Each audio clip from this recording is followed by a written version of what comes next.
তিল তিল দোস্ত বেগুন যার নাই কোনো গুণ, সেই খানা যে মানুষের এরকম হাগলের মতো আঙ্গুল সারি সারি খায়, বিশ্বাস করে না, নিজের চোখে না দেখলে বুঝতে পারতাম না। এই তরকারির নাম হচ্ছে তিল বেগুন। একজনের অনুরোধে রান্না করছিলাম।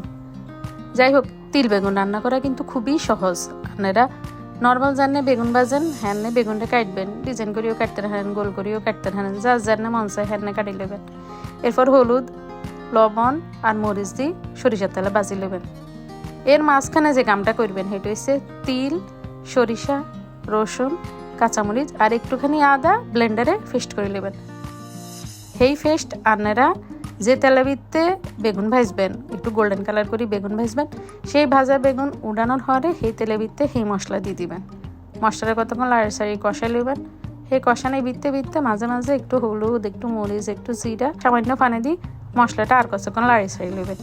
এরপর বেগুন ভিতরে দিয়ে একখানা হানি দিয়ে অল্প আছে ভাপায় কিছুক্ষণ নামাই চামাই বেগুনের ভিতরে মশলা ঢুকলেই বুঝবেন সেটা একটু নামাই রাখবেন। হয়ে গেল তিল বেগুন।